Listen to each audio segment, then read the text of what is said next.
they've gone for the most predictably cliche bullshit with handling anything written by a lesbian in the past 10 years. And until any of them actually surprises me, I'm going to go with they're going to do the thing that hurts the characters the most while getting across, quote unquote, the message, TM. First up, we do need to give a shout out to our homie, Lane Kramer, for assigning us Jackpot and Black Cat #1 from Celeste Bronfman. Doc, this is not my fault. This is all Lane's fault. He is the one that's put you through the 9 levels of hell in the form of a comic book. This thing is awful. Look, I mean, it was something else with Celeste Bronfman's name on it, which means that I knew I was going to fucking hate it from the minute I opened the book. And I really can't stand this chick. She cannot fucking write.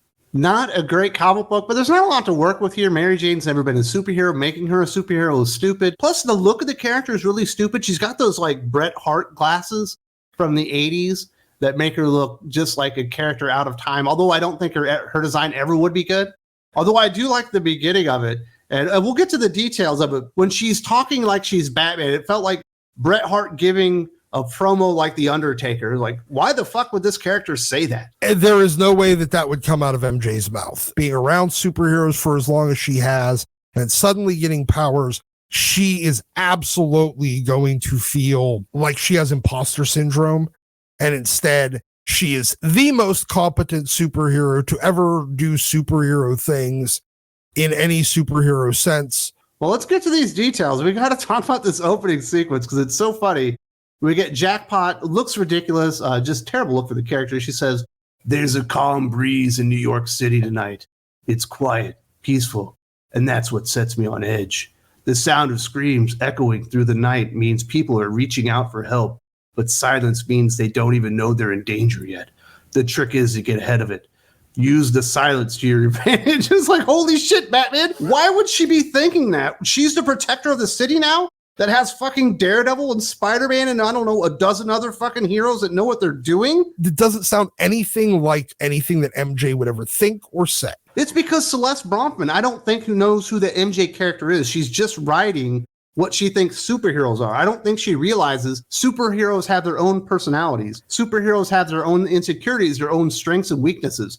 She's just writing this like generic superhero that she saw, you know, in the Batman movie. Looking at this book, none of these people have any personality that is unique to them whatsoever. They are just vehicles to do exposition and move plot along. Not exactly a great storyteller for Celeste Bronfman. I'm not sure where Marvel Comics found this lady, but it was likely in Tumblr or some type of LGBT message board or something. I thought we figured out that she did My Little Pony comics. Oh, they found her at BronyCon.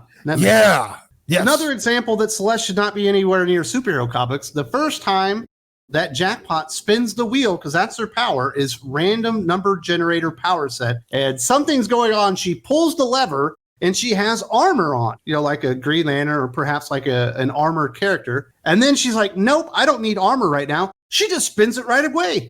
She took a fucking mulligan, man. It's like Celeste Bronfman has never read Dial H for Hero or watched Ben 10 on how this is supposed to work. Sometimes the power isn't optimal, and that shows the ingenuity and the cunningness of the hero themselves because they work around that and still manage to use that power and overcome the obstacle. Here, there is no obstacle because you just spin it again. First of all, there's no real risk in spinning it again because they took all of that away through magic engineering, I guess. And now there's no cooldown period. There's no anything. She's just able to spin this thing as many times as she wants. And you know what's weird? The reason that she's there is because Black Cat is broken into like a flying casino and is stealing all their money, which is in fact illegal. It's a non-heroic move. She's the superhero. Black Cat, to her knowledge, is the villain, and she helps her escape. Yeah. Because apparently MJ and Black Cat are like besties now. Apparently, so. Invites her over to her house, gives her fucking clothes, and they just sit there and have a conversation while Paul sits in the background reminding you of how much you hate the character in his face. They just bring her over after she saves her, and then she gives her a pair of comfy pants because everybody deserves a pair of comfy pants at the end of the day. Bitch, go write Gilmore Girls comics. I'm fucking tired of your shit in my superhero comics.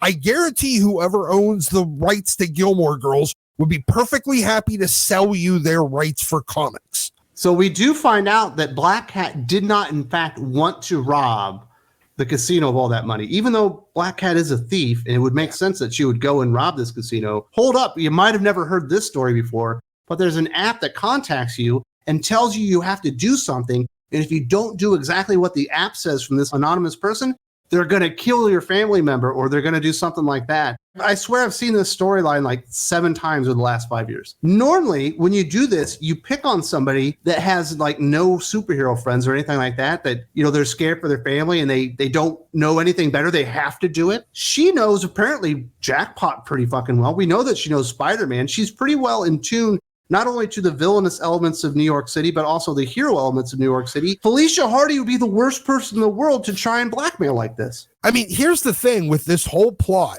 with this whole thing. You know how you beat it? You leave your phone at home, you get another burner phone at the fucking bodega. That's how you beat this plot. You call Spider-Man, you're like, hey, catch me and throw me in jail for a little bit. Some random guy's trying to kill my family. Figure out who he is, take him out, and let's call it a day, and then we can go get some falafel or some shit. For some reason, out of nowhere, Felicia Hardy goes to her apartment. Jackpot has to follow her because she's got to get to the bottom of it and what's really going on with this Obscura thing. And wouldn't you know it, the most mid-looking lesbian in the world. Felicia Hardy, I thought had high standards, but apparently she's lowered them quite a bit. And we will never see her kiss Peter Parker again. You absolutely will not, because we've heard for a while people saying Black Cat is bi, Black Cat's bi, Black Cat's bi. But they've never had her date a woman or sleep with a woman in the comics. Just like Bobby Drake, just like John Kent, just like Tim Drake, they will never, ever, ever be hetero again. That's how they're going to do it. They're going to set up the mid-lesbian because they're going to write her out so that MJ and her can become scissor sisters by the end. Congratulations, Celeste. You made lesbians fucking like hot lesbians in comic books predictable and cliche. So you really think that's what the plan is to make MJ also bisexual? They've gone for the most predictably cliche bullshit with handling anything written by a lesbian in the past 10 years. And until any of them actually fucking surprises me, I'm going to go with they're going to do the thing that hurts the characters the most while getting across, quote unquote, the message, TM. Well, you mentioned Paul. He's still here, unfortunately. And he's the guy in the ear, and it's a good thing that she has an engineer with her because she just uses him basically like a deus ex machina. They're like, hey, do this. And then Paul gives her the answer. She tracks down what she believes to be the owner of the app or the creator of the app that's being used to blackmail Black Cat, Felicia Hardy. She shows up and she's like, I'm going to use my powers to text everyone you've ever sent Obscura and let them know what you did. And I'm going, how the fuck would your random number generator do that? I mean, what would you do? Just keep spinning until you get that power to mass text from your head to everyone in the world? Is that really a superpower? She would just keep spinning until she gets the guy from the New Warriors internet gas powers and then just text everybody. Congratulations. You have the worst power in human history. Now, she's not a very good superhero or investigator because she never asks him a question. No. She just gets to the part where she like starts beating on him and stuff. And then next thing you know, he's got like a red dot on his forehead and someone tries to take him out because in fact, he isn't the one that did that. Now, obviously he has a part to play in it because it appears that they've cloned whatever program he had and then changed it to make whatever this Blackmail app is. In the end, she ends up spinning Medusa's hair, which seemed odd, but okay. And then we get the moment that might make Celeste Bronfman my new favorite writer. We have Jackpot. She's got her phone, and now she's being blackmailed, and it says, I underestimated you, Jackpot. You're strong. Instead of taking you down, I'll make you my weapon. Complete a heist for me this afternoon. If you refuse, I'll kill Paul. I wish she would have thrown the phone down immediately and just stomped on it. Yeah, exactly. Ensuring Paul would be dead by the end of this thing. Please kill Paul. Please. Well, they might get rid of Paul, but they are going to do it so that Black Cat and MJ will forever fall in love and they will get married. They will be married by next year. The only chance that Peter gets to make out with either of them is when he's sitting in the Cuck chair in the corner. I hate Paul so much as a character that I would like him to be murdered off. I would like him to be murdered off too, but I think that they needed to set up this first. They needed to set up the replacement. And MJ actually ends up single again and still heterosexual. Then people are going to start clamoring for her to be back with Peter again. And they don't want that. Paul is a bigger waste of space in Marvel comic books than Peter's secret sister. Yeah, I think you're probably right. I do think we'll be seeing Celeste Bronfman on the X-Men books. I think she's like their lesbian writer of note right now, so she'll likely be on whatever book ends up with Rachel Summers and Betsy Braddock or whatever. I do not feel like we're going to be getting rid of this writer anytime soon, even though she's completely proven everyone that she cannot actually write a competent comic book. This lady is terrible. Yeah, she's probably replacement Tinny and replacement Vita and replacement Danny Lore all in one.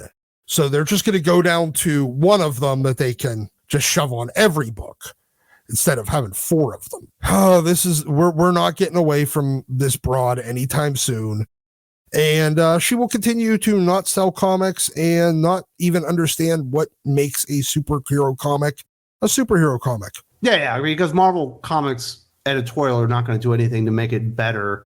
So what did you think of what Lane Kramer put us through? I'm giving Jackpot and Black Cat a 1.5 because while the art was soulless, there were points of it that I thought were competent.